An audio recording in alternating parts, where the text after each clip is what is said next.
So kung may problema kayo sa inyong mga anak, bibigyan ko kayo ng example. Ito naman hindi masyadong kasamaan. Isa sa aking mga anak na involved din sandali sa pinagbabawal na gamot.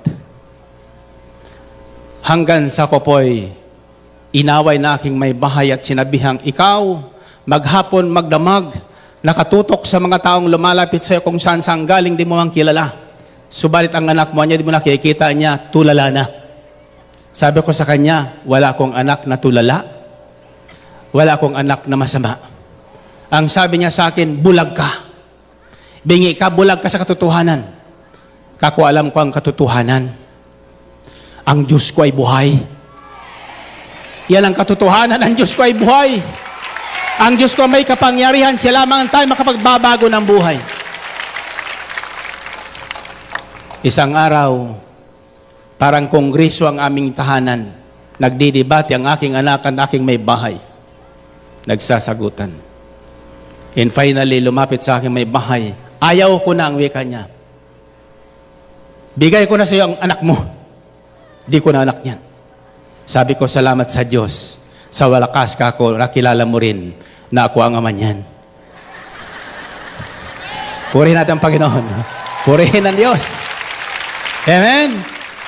Ibig sabihin ko, ito ang sandali na maaring kumilos ng Panginoon. Sa sandaling bitawan nyo ang inyong suliranin, sa inyong kagagawa ng pamamaraan, hayaan nyo Diyos ang gumawa ng paraan, kapatid, hindi maglalaon at magluluwat. Gagaling ang inyong sugat, magbabago ang inyong tahanan, magbabago ang inyong buhay, magbabago ang inyong kabuhayan, magbabago ang lahat sa inyong buhay. Amen? So ginawa niya, kako, tama yan. Bitawan mo, kalimutan mo, huwag mong isipin na ikaw ay may anak na ganyan. Talaga, ang sabi niya. Bahala na kayo mag-ama. Sabi niya sa akin. Pagkaraan ng ilang araw, lumapit sa aking tanggapan ang aking anak. Tulad ng maraming tao, just like in other people. Umupo sa harapan ko, sa inupuan ng aking mga bisita sa aking tanggapan. At ang wika niya, Dad, I am your son. And sabi ko, son, you are my son. Kanya sabi niya sa akin. Then ang tanong niya sa akin, Dad, ikaw ba'y may tiwala sa akin na maaari akong magbago? Sabi ko, anak, ikaw ay buto ng buto ko. Dugo ng dugo ko, laman ng lamang ko. Sabi ko sa kanya, nakita mo na ba kako ang tatay mo nagkaganyan?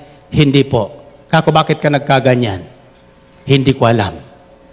Ang tanong niya sa akin, may tiwala ka ba sa akin? Kako, anak, may tiwala ko sa iyo sapagkat ikaw ay anak ko. Higit sa lahat ako'y nagtitiwalang ang hindi nagawa ng mami mo, magagawa ng Panginoong Jesucristo. Alam mo ang ginawa niya?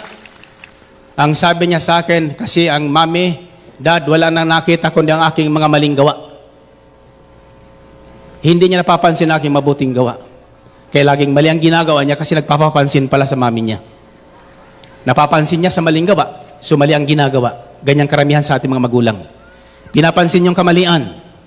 Pero yung kabutihan at magandang ginawa, hindi natin napupuri at napapansin. Ang sabi ko sa kanya, anak, baliktarin mo. Convince your mother that you can change. And I said, let her see your change. Pakita mo na magagawa mo. Nagdasal ka na ba ako? Sabi niya, opo. Ang sabi niya sa akin, Dad, dahil sa tiwala mo, I will change. Magbabago ako. Wika niya. Nanalangin kami at ang wika ko, anak, samahan ka ng Diyos. In 30 days, nagbago ang anak ko. In 30 days, naiwanan ang anak ko. In 30 days, nagulat ang asawa ko. Ang wika niya, may himala. Kako sa kanya, matagal na. Matagal na, di mo lang nakikita. Buhay mo ay bunga ng himala. Kabuhayan mo ngayon ay bunga ng himala. Ang asawa mo ay bunga ng himala. Ang sabi niya sa akin, ako ang swerte sa iyo. Sabi ko, ako ang swerte sa iyo. Sabi ko, wala sa swerte yan. Biyaya ng Diyos na dapat nating pasalamatan.